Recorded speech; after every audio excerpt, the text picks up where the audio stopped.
सूर्यफूल seed oil, चवीला एकदम खास.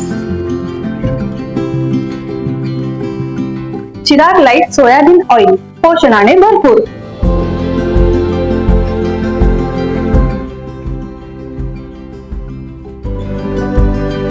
चिराग लाईट तेल, खाओ बढिया, खिलाओ बढिया. 10वीच्या परीक्षेवर सीसीटीव्हीची नजर. कोथळी केंद्रावर कोथळीसह दानोळी, कवठेसार, उमळवाड शाळेच्या विद्यार्थ्यांची बैठक व्यवस्था. राज्य माध्यमिक व उच्च माध्यमिक शिक्षण मंडळातर्फे 10वीच्या परीक्षेला शुक्रवारी प्रारंभ झाला. कॉपीमुक्त अभियान अंतर्गत या परीक्षेच्या केंद्रावर सीसीटीव्ही कॅमेऱ्याची नजर राहणार आहे. कोथळी केंद्रावर प्रत्येक हॉलमध्ये सीसीटीव्ही कॅमेरे बसवण्यात आले आहेत. या परीक्षेसाठी कोल्हापूर विभागीय मंडळाने एकूण 1,32,873 विद्यार्थ्यांनी नोंदणी केली आहे. ही परीक्षा एकूण 362 मुख्य परीक्षा केंद्रावर होणार आहे. या परीक्षेसाठी शिक्षण मंडळाने अर्ज ऑनलाईन स्वीकारले आहेत. डेटावरून शाळांची माहिती घेऊन अर्ज भरलेले आहेत. विद्यार्थ्यांचे शैक्षणिक हित लक्षात घेता एकही विद्यार्थी परीक्षेपासून वंचित राहू नये यासाठी 9 फेब्रुवारीपर्यंत अर्ज स्वीकारले आहेत. परीक्षार्थींना परीक्षेच्या आज निर्धारित वेळेपूर्वी किमान अर्धा तास अगोदर परीक्षा केंद्रावर पोहोचण्याच्या सूचना शाळातर्फे परीक्षार्थींना देण्यात आल्या होत्या.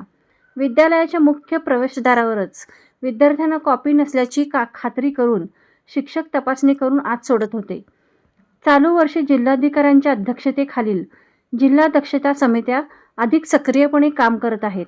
सीसीटीव्हीमुळे गैरप्रकारांना पूर्णतः प्रतिबंध घालण्यात येत आहे. गैरप्रकार करणारे, त्यांना मदत करणारे आणि उत्तेजन देणारे यांच्या विरुद्ध अजामीनपात्र व दखलपात्र गुन्हा नोंद करण्याच्या सूचना देण्यात आल्याची माहिती दक्षता समितीचे अध्यक्ष विजय खवाटे यांनी दिली. केंद्र संचालक ए.बी. पुदाले व कोठावळे म्हणाले, केंद्र संचालक ए.बी. पुदाले सर, उपकेंद्र संचालक कोठावळे सर. आमचे केंद्र आहे आदर्श विद्यालय कोथळी. केंद्राचा क्रमांक आहे 5109. या केंद्रावर 4 शाळेतले एकूण 333 विद्यार्थी प्रविष्ट होत आहेत. या 333 विद्यार्थ्यांचं 14 ब्लॉकमध्ये नियोजन बोर्डाच्या नियमाप्रमाणे केलेलं आहे. या केंद्रावरती सर्व वर्गात CCTV कॅमेरे आहेत. ट्यूबलाईट्स, फॅन, पाण्याची अद्ययावत व्यवस्था करण्यात आलेली आहे. सर्व पर्यवेक्षक आणि बोर्ड कामकाज करणारे सर्व व्यक्ती केंद्रावरती अतिशय तत्परतेने सेवा बजावण्याची भूमिका आम्ही पत्रासह बजावत आहेत. त्यामुळे केंद्र सुरळीत आणि सुस्थित झाले यात अजिबात शंका नाही. नमस्कार, मी विनोद कोठावळे, उपकेंद्र संचालक आदर्श विद्यालय कोथळी. महाराष्ट्र शासनाच्या निर्देशानुसार व SSC बोर्डाच्या निर्देशानुसार या ठिकाणी परीक्षा संचलनाचं काम सुरू होत आहे. या सगळ्या कामकाजासाठी सगळ्या गोष्टींची नियोजन करण्यात आलेले. त्याचबरोबर या ठिकाणी जयसिंगपूर पोलीस स्टेशन जयसिंगपूर यांच्या वतीनं पोलीस बंदोबस्त सुद्धा या ठिकाणी पुरवण्यात आलेला आहे.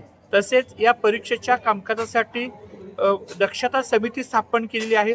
दक्षता समितीचेही प्रतिनिधी या ठिकाणी पहिल्या दिवशी उपस्थित आहेत.